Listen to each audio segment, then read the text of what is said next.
Welcome to Up Close with Dr. Berry. I'm Dr. Emory Berry Jr., the senior pastor of the Green Forest Community Baptist Church in Decatur, Georgia. We are so excited to have you with us. It is my pleasure to welcome to our show the multi-talented David Manuel, the director of the Porter Sanford Performing Arts Center in Decatur, Georgia. He's also the CEO of I Am a Father 5K. Hello, David. We're so glad to have you join us on today. How you doing, Pastor? What were the ingredients that really made David Manuel the person we see today? How would you describe your life growing up?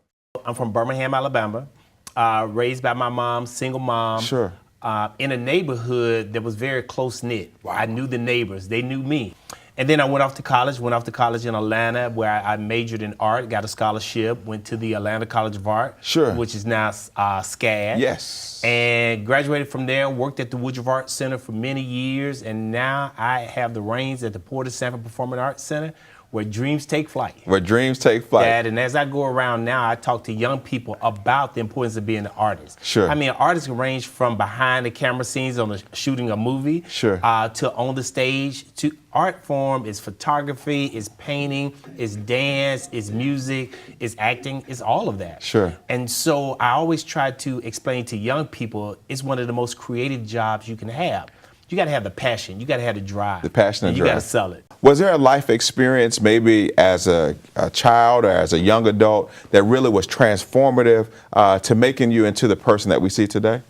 Well, you know, when people look at me, they know that I have a nonprofit organization called Ima Father, Yes. which is about strengthening families and also celebrating positive roles of fathers. And so growing up without a father in the household, that was one of those things where I learned to be a father, living vicariously through characters that I saw along the way. Yes. And so I watched Good Times, and I saw James Evans being that strong. You knew he was a strong father. Right. He didn't have any money, but he had authority. Right. And everybody in the household knew it. Then there was Heathcliff Huxtable. Yes. And he was able to communicate with his kids in an open way.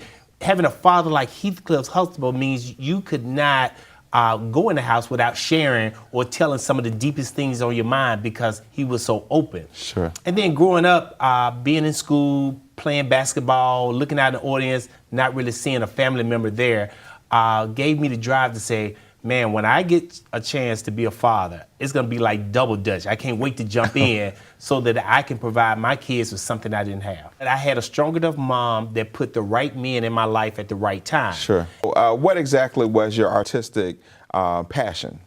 Drawing and painting. And Really? my medium was acrylic. Oh, is that right? I haven't picked up a paintbrush since I started being a parent.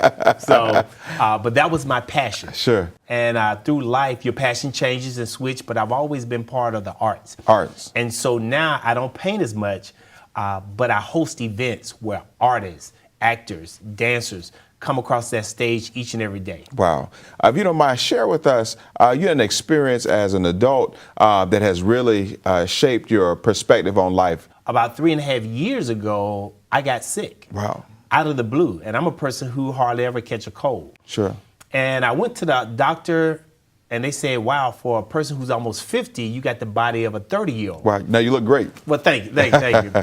And they gave me the cup and said, hey, we checked your blood, but we didn't check your urine. And these days, as a male, they don't necessarily check your urine. You have to request it. Okay. And so I went back. They saw the color of it. They sent me downstairs to emergency room.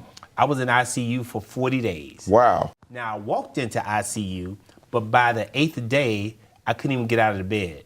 By the 8th day, my skin had turned as dark as your pants. Wow. My eyes were fluorescent. Every day from there, my body was shutting down. Wow. I went from being able to bench press 200 pounds to struggling to lift my cell phone over my head. It was just day after day. Sure. It was happening. And found out that my liver and my kidney were failing. Wow. And I'll tell you this, and this is a true story. When you're in ICU and you land on your back and you can't move, you're looking at the lights. Right. And the lights are fluorescent. Well, if you stare at the lights long enough, it's going to illuminate the whole room. And I remember laying in that hospital bed saying, wow, I'm not ready to stop being a father. I'm not ready to stop being a husband. I'm not ready to stop communicating and giving to the community. Wow. But I'm in so much pain. Sure. Because they're coming in every hour after hour with needles and pills. I'm in so much pain that if you say this is my time, I will accept it. Sure. And I'm a person who never quit on anything. Right. And I promise you, as soon as I said that prayer or had that conversation, I heard a loud noise outside my room. Wow.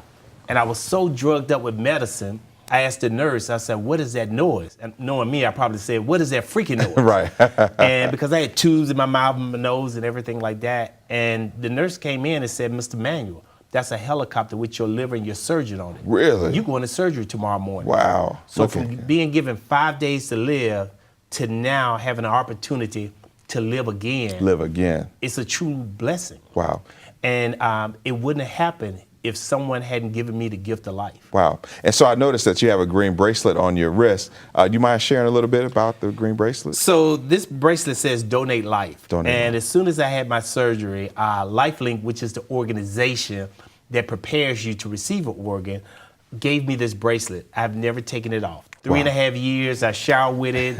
I go to formal events with it. It seldom matches what I'm wearing. I don't care because it matches on a higher level. When you talk about organ donation, it's not attractive, it's not sexy, but it's necessary. And there's so many myths out there that, hey, if I'm in the hospital and there's a 50-50 chance for me to live because of the color of my skin, my black life might not matter. Wow. But these are myths. And the hospital has no power to decide who gets your organ. That's an organization. And so educating people is now one of my life missions. Wow. You know, which is one reason why I created the Ima Father 5K. Sure. But it's really to bring awareness to giving the gift of life and to organ donor and to dispel all those myths that at the end of the day, I can't think of anything more godlike than to be able to give someone else life. Wow. After you're gone. I want to put together a 5K that really highlighted what a strong family looked like. Sure. And for me, a strong family is a father leading that family across that finish line. Sure.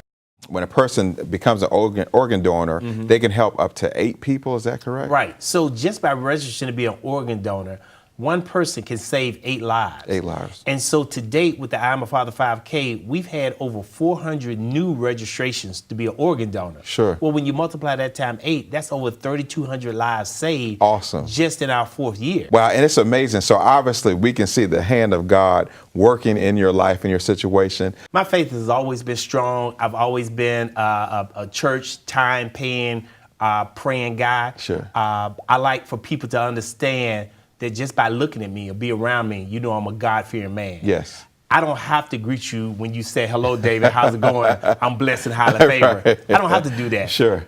People know it with my action. They know how I treat people. They know how I smile. They know the glow around me that God is ahead of my life. Wow. And so being in this position where you ask yourself, why did I go through this? Why did I go through being given 5 days to live? Why did I go through losing 70 pounds? Why did I go through almost dying? At some point you get to a point, well, why not me? Why not well, me? God knew that I wouldn't be silent if I got through this. Wow. And I would have an opportunity to educate people, but also give him all the honor and glory because it is because of him. Wow. I believe that this 5K is going to take off and go nationwide. And so we're just so excited that you carved a little time to share with us on today. We truly have been inspired and motivated to achieve our dreams and passions, and obviously to keep God first. David, know we're rooting for you, and we want to see the best for you in the days ahead. Thank you again for sharing with us, and we pray that something was shared that inspires you to be your best self. Thank you again for joining us for Up Close with Dr. Berry.